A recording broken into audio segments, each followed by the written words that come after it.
I've got some questions from people. I asked for some more questions and I got a few more. These are in the last couple of weeks, just 3 or 4. Silver Trees says, uh, there's a smaller and friendly Waterstones here in my town. The sellers always like to have a chat about the book you're buying. I think this is in response to when I said I'd had a few funny run-ins in Waterstones. um, there's an indie bookshop that's been popular as a coffee hangout, but not so much for selling books, and now it's sadly closing. I can't help wondering if their policy of keeping books wrapped in plastic so no browsing has been a factor. Yeah, it would be. I like to have a flick through things. I've not bought from them very much, alas. I do like to look through a book. Question bookshop related. Describe your ideal bookshop and how it might flourish for writers and readers. Thank you. Thank you, Silver Trees. My favourite bookshop, I think, is probably the Whitby Bookshop. It's an independent, and they used to do almost twice, at one point, twice yearly readings for me, and they got loads of people in because my books were set in Whitby for that series, and they put a lot behind it, and they had flyers and posters, and did a buffet and things, and they did a really nice job. But it's a beautiful shop, and it feels like all the floorboards creaking underneath you, and a creaky spiral staircase going up to the top floor, where they have remainder books and reduced books and cards and stuff by local artists. And they're very good with their local writers or writers who are writing about the place. And their events are often themed around that. And I think that is a key. And that's something I would do. If I was inventing the perfect bookshop, I would I'd make it welcoming first of all, and I'd look after those local authors. Wherever you are, there will be authors, and whether they're published in mass market paperback and hugely successful, or whether they're publishing things themselves or copying them out, writing their books on 3 sides and in crayon and stapling them together, I would look after them, and I would have them in, and I would rustle up an audience for them and make them feel welcome. Too many, what can I tell? Terrible anecdotes, but I have been to bookshops and introduced myself as a local author, and people have just gone, so, or, effectively done that. A couple of years ago, there was a new indie bookshop opening in town, a gay bookshop, and I was so excited because it was a queer bookshop in a nice part of town, a trendy part of town. And I went in, and it was when my cartoon book, The Panda, the Cat, and the Dreadful Teddy, was coming out. And I emailed ahead, actually, and said, this is coming out. I'm a local author, and here's the whole of the book. It was a PDF proof, and I don't think they found it amusing at all. The fella behind the counter said, "Yes, I've looked at it, and we might order one." And when I said, "Shall I?" When he said, when publication came, I said, "Shall I come in and sign the copy?" He said, "If you want." So I didn't feel particularly embraced by that particular shop. Yeah, I think even if the writer is incredibly obscure, if they've been working for 1 year or 30 years, or, as long as I have, you should still be nice to them and not make them feel like a useless fool. And I have felt like that on occasion. There's been some nice ones. As I said, the Whitby Bookshop is incredibly nice. And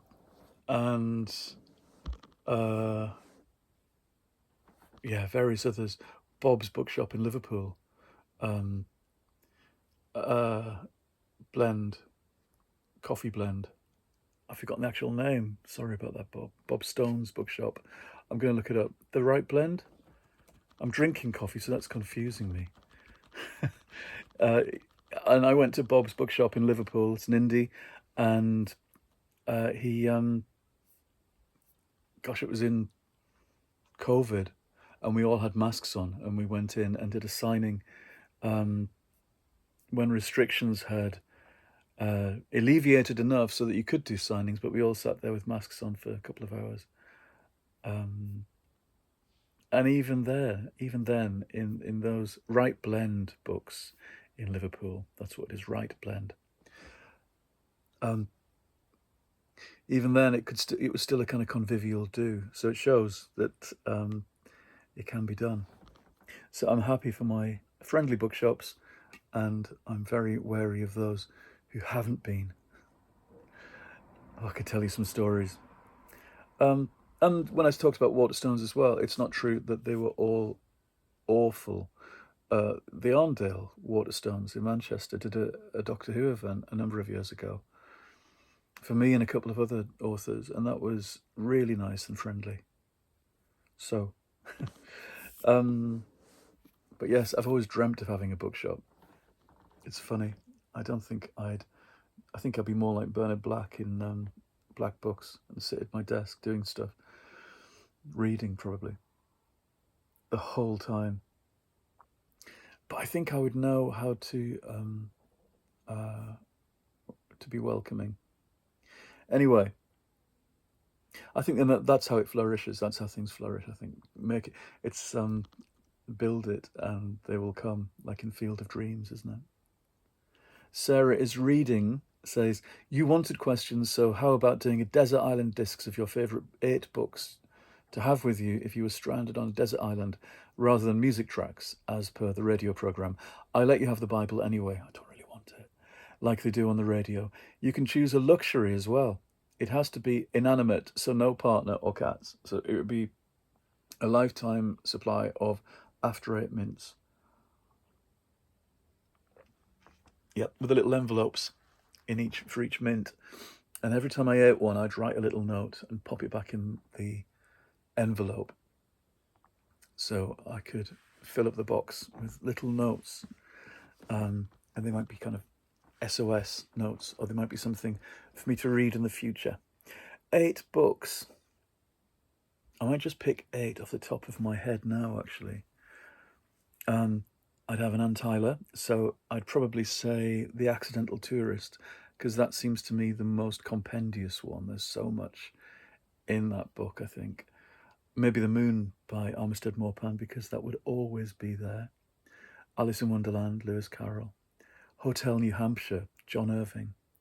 The Land of Laughs, Jonathan Carroll. 3 more. Tears of the Singers by Melinda Snodgrass. The Star Trek book about seal hunting and Rick Wakeman and Uhura that I've talked about before. And Carrie's War by Nina Borden, the book that made everything seem okay on my first day at the comprehensive school, when everything was so awful, when it was all metalwork rooms and forges and hammering metal and maths with a dreadful cross maths teacher and PE being cross country and everything being so awful. In 1981, being given Carrie's War in our English lesson was my kind of salvation. And the last one, it's really hard. Maybe one of the Paddington books. See, they're not very long, that's the thing.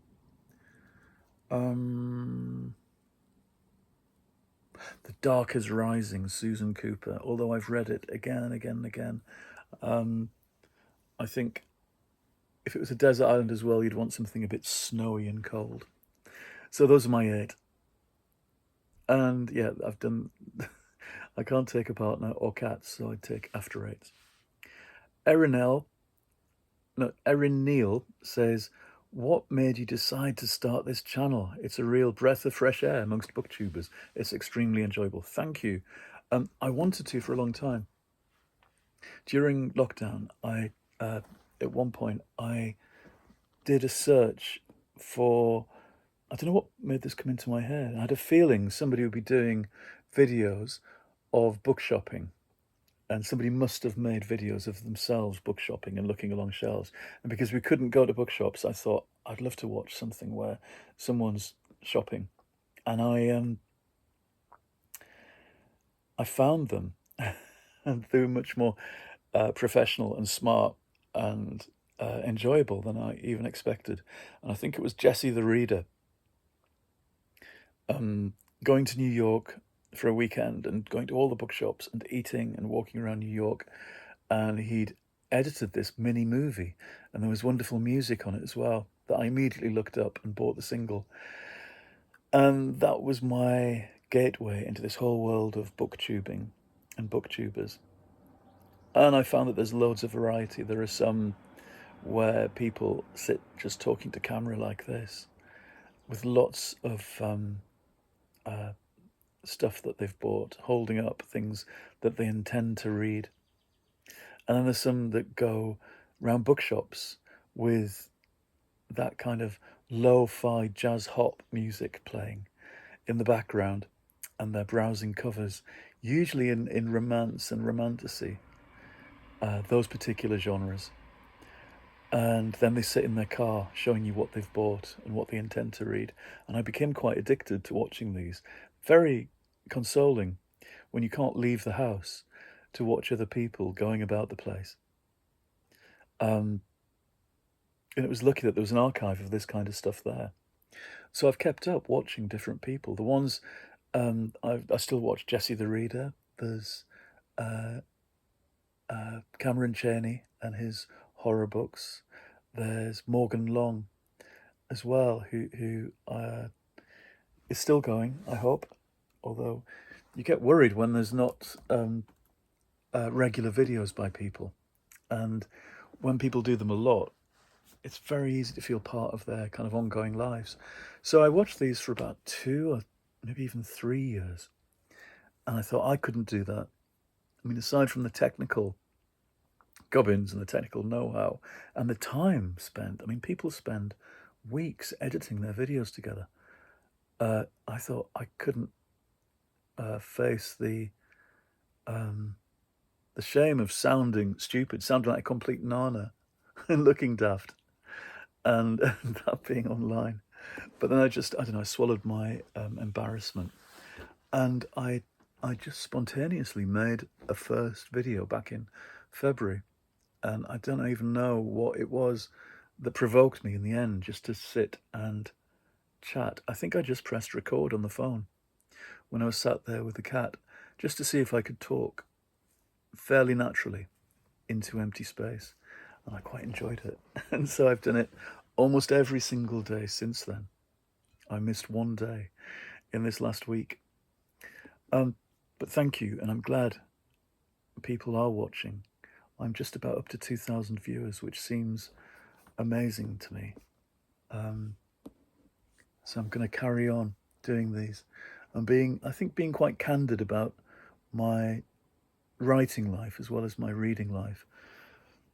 It's quite cathartic to say what's going on. Too much of the kind of writing life is wrapped up in mysticism and snobbery and silliness and competition. I remember my friend Patricia Dunker, who's a wonderful novelist, saying it isn't a contact sport, it's not a competition. This is when we were both at the University of East Anglia lecturing there, and she was appalled at how competitive people were with each other and how they weren't very supportive of each other. And that was in the culture, I think. Right. Book Dork asks, this might be too big a question. I'm wondering how you get from the idea of a story to actually writing it. To me, there seems quite a big gap between having a cool idea for a story and actually laying it out. Very true, and that taps back into what I was saying about the iceberg, that there's this weight of stuff under the surface, and the actual writing is 3 to 6 months above the surface. But it can take a long time for the idea to get anywhere near. And often it's a collision of 2 or more things. You've got this bit of an idea, but it needs this bit over here and this bit over here for them to start generating a story long enough. They have to fuse. It's an alchemy, and uh, and because I like zigzagging across genres and breaking genre rules, that's even more the case. That this type of story needs to collide with this type of story to generate the right kind of friction, and then some of it's um, become more not mechanical, but more. Uh, I can kind of spend more time planning things now than I used to. I used to write by the seat of my pants, and those first magical realist novels were very intuitive, and I would leave plenty of gaps between chapters so I could consider where it was going next. Now I can't always spend all that time. I've got to be accurate. I can't just fly around in a helicopter landing where I want to. I've got to know where the helipad is. And because lots of novel writing is like flying over a huge landscape, and you've got to be careful about how far you go, how much petrol you've got, and where you're going to land. And so I do plan more now because I've just got to be smarter about it. Although, having said that, I spend 6 months very carefully writing something, and it's not the right kind of novel for the marketplace. But, that's the marketplace, isn't it? I think I've got better at doing it. Although the world around me has changed, in that you would write something and then a place would be found for it.